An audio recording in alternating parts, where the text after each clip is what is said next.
Salut tout le monde, donc ça faisait longtemps que je vous avais fait une vidéo dans le fond dans laquelle je vous parlais directement. Donc aujourd'hui je vais vous faire une vidéo concernant plus les compétitions. Je vais commencer par vous montrer comment je nettoie mes bottes dans le fond avant ou après le show pour qu'ils dans le fond ils soient propres et belles. Je vais aussi vous montrer mon nouveau veston que j'ai acheté il y a comme peut-être 2 semaines, que j'ai mis pour la première fois en fin de semaine. S'il y en a qui s'intéressent, j'ai fait poser cette pièce-ci par le cordonnier. En fait, c'est que ces bottes-là, ils ont comme le dessus du zip, il tient à rien. T'sais, je veux dire, quand ça c'est refermé, il n'y a rien qui les empêche de descendre. Donc j'ai fait poser cette petite pièce-là. Donc on a la languette ici qui rentre dedans. Puis ça l'empêche le zipper de descendre. Parce que souvent quand je montais, le zipper descendait. Puis c'était vraiment désagréable. À tous ceux qui ne connaissent pas mon assistant Léo, le voici. Le petit fouineux. Donc j'ai sorti mes bottes de mon sac. Puis présentement elles ont l'air de ça. Elles sont vraiment vraiment dégueulasses. Donc normalement, comme tout de suite après débarquer de cheval, tout ça, ce que je fais, c'est que je prends un linge humide, puis j'essuie tout ça. C'est ce que j'ai fait, mais j'ai été à la douche avec la jument, donc ça l'a boité un peu. Léo, arrête! Ok. Donc, j'ai mis un linge en dessous des bottes, dans le fond, parce que je me suis rendu compte qu'il était vraiment très sale en dessous, puis ça mettait de la terre un peu partout. Donc, qu'est-ce que je fais? Je vais commencer par, avec un linge humide, laver toute la boîte, peu importe la poussière qui est collée. C'est sûr que quand c'est de la boîte, c'est un peu plus difficile que quand c'est juste de la poussière. Fait qu'on frotte. Pour l'intérieur, même chose ici, dans le fond, on met la sueur. Faut essayer de faire ça le plus tôt possible parce que ça endommage le cuir. Sinon,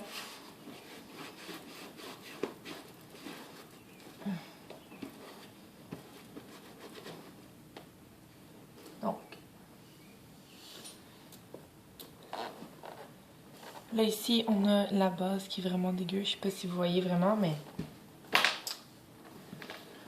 je vais nettoyer ça aussi.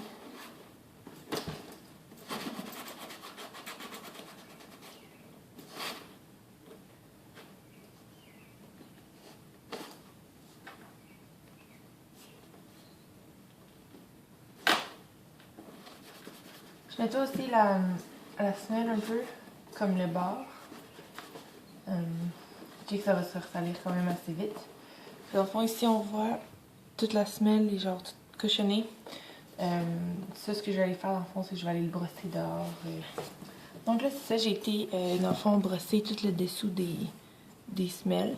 C'est quelque chose qui est quand même important à faire parce que, surtout en fait, si vous mettez ça dans un sac, parce que votre sac il va devenir tout dégueu.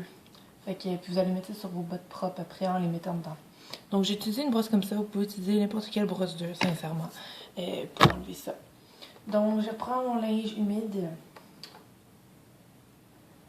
et puis j'ai été aussi brosser genre dans le fond dans le petit joint ici parce que souvent ça s'accumule là la saleté puis ça reste là, on n'est pas capable de l'enlever.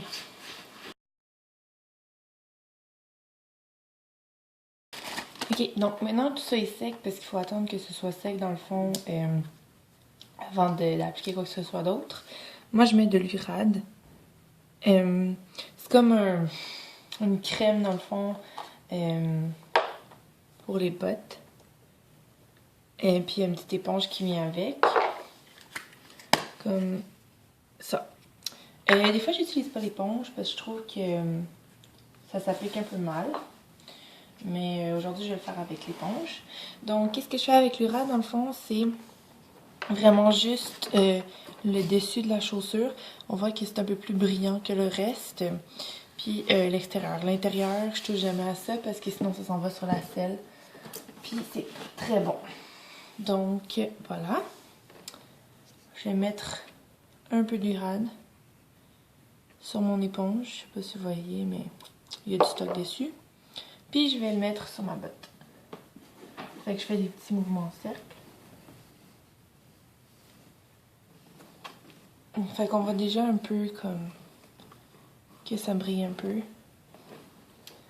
Puis je vais monter ça ici. Où il y a les éperons. Puis il faut que ça ait l'air quand même uniforme.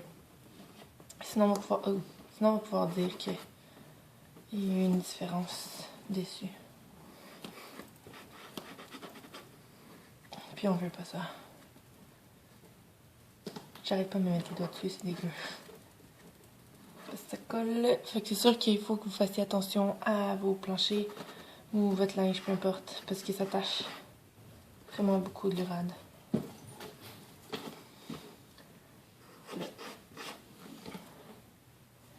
Une fois que c'est mis, on le laisse sécher, puis après ça, on va prendre une brosse à chaussures, là. Une brosse à chaussures. Puis on va aller frotter les bas pour les polir. Ok. Je vais les mettre l'un contre l'autre. Comme ça, normalement, elles tiennent pas pire. Puis, je vous reviens là-bas. Ok, donc l'étape suivante, en fait, ça va être d'aller traiter... Bon, ça va tomber. Ça va être d'aller traiter cette partie-là ici. Je sais pas si vous voyez bien, mais elle est un peu plus pâle. Dans le fond, c'est là où ça touche le plus à la selle ou au cheval. En tout cas, c'est comme un mix. Donc, c'est important d'aller le conditionner pour que... c'est là que ça s'use le plus, en fait, normalement, une botte. J'ai deux trucs que j'utilise pour ça.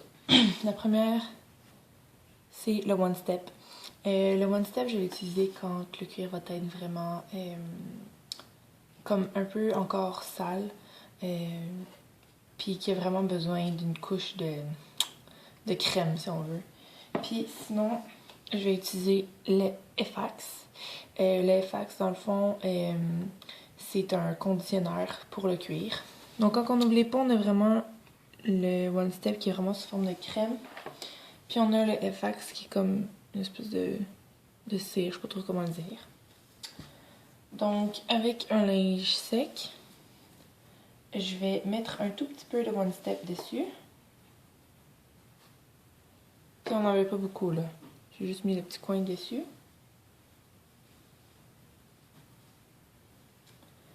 Puis je vais aller en mettre ici. Je fais des petits ronds. Puis on ne veut pas trop en mettre non plus. Ça sert strictement à rien d'en mettre trop.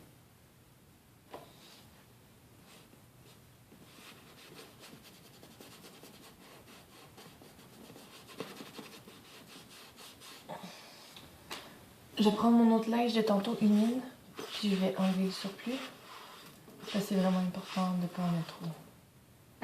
Sinon, vous allez vous retrouver avec des mauvaises surprises. Fait que je vais laisser ça sécher, je vais faire l'autre. Maintenant, le FX. Je prends une éponge, je prends tout le temps la même éponge en fait parce que ça a comme une texture un peu bizarre. Donc vous allez le voir probablement quand je vais l'appliquer dessus. C'est comme un peu, pas huileux, mais c'est pas... c'est dur à décrire en fait, mais... Là, vous voyez, on a perdu notre tache qui est un petit peu plus pâle. Elle n'y est plus. Voilà. Donc, je vais attendre un peu avant de polir le tout. Ok, donc là, je vais polir le dessus de la botte. Donc, c'est pas... Faut pas y aller vraiment fort. C'est vraiment juste de... C'est vraiment juste de polir le dessus. Donc, on y va par des petits coups. On peut y aller en circulaire ou en billet. Il y en a qui vont prendre un linge. Moi, je préfère la brosse. Je trouve que ça enlève les... C'est des fois, il y a comme des petites accumulations de la cire en tant que telle. Mais c'est pas vraiment une cire, mais bon. Puis je trouve que ça va mieux avec ça.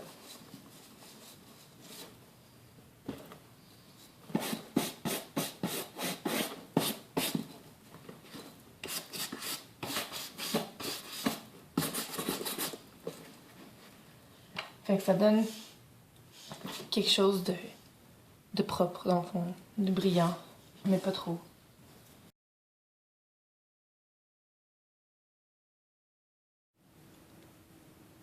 Donc ça c'est mon nouveau veston. Et bon, comme vous pouvez le constater, il est tout noir. C'est un Curitz. Donc voilà. Le matériel en tant que tel, il est très élastique. C'est pour ça que je l'ai acheté entre autres. Il est vraiment pas limitant, rien. Donc il a deux poches, une de chaque côté avec fermeture éclair, qui sont quand même assez profondes. On peut mettre un cellulaire, des gants, peu importe dedans. Ici, c'est des snaps. Bon, des snaps avec dans le fond une fermeture éclair. Donc c'est pas des boutons normaux qu'on passe. À l'intérieur, c'est un espèce de coton là. Donc c'est un veston qui est vraiment pas chaud, qui est vraiment très confortable. On a quand même une espèce de petite coupe classique qu'on aime, mais sans être trop classique. Je l'ai pris dans le large. En fait, le médium me faisait mieux à la taille, mais la longueur des manches était vraiment trop courte. Donc, je l'ai pris dans le large, je vais le faire ajuster éventuellement. Donc, c'est cela. C'est mon nouveau veston que j'aime bien. Le derrière est simple. Il est fendu ici, à l'arrière. Puis, ce que j'aime de ce veston-là, c'est qu'il est vraiment long aussi. Donc, c'est assez pratique. Alors, voilà. Il y avait un achat que j'avais oublié dans le fond de vous parler. C'est un achat que j'ai fait au Greenock. Donc j'avais des pantalons élation platinium que j'aimais plus ou moins en fait à cause des tubes dans le bas. J'aime pas trop comment les tubes sont faits. Donc je me suis acheté des nouveaux pantalons. Alors c'est les Tailored Sportsman Trophy Hunter. J'ai pris la taille basse parce que la taille haute c'est quand même haut.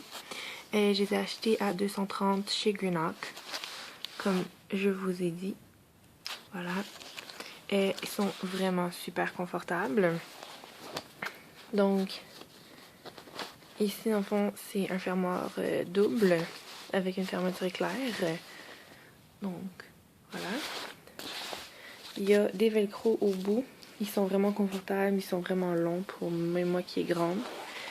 Il y a une espèce de Euroseat comme ça que j'aime beaucoup. Ce qui fait souvent que le pantalon ne descend pas en arrière. Et la taille est vraiment confortable. Donc je vais les mettre en fin de semaine, puis je vous en redonnerai des nouvelles. Avec mon petit assistant. Minou! Donc merci d'avoir visionné la vidéo. Si vous avez des questions ou des suggestions, peu importe, faites-moi en part. On m'a demandé de faire une vidéo dans le fond en concours. J'ai pas eu le temps malheureusement. Je vais essayer d'en faire une peut-être prochainement. J'ai essayé de vous en faire une simili dans le fond avec la veille du concours. Puis on m'a demandé aussi de montrer dans le fond comment cramponner. Ça devrait s'en venir en fin de semaine. Parce que je vais montrer à deux amis comment cramponner. Puis comment tresser aussi éventuellement. Je sais pas, il va falloir, parce qu'il faut quelqu'un dans le fond qui me filme. Parce que je peux pas m'auto-filmer en train de tresser, ça marche pas. Donc c'est ça. Fait qu'à la prochaine.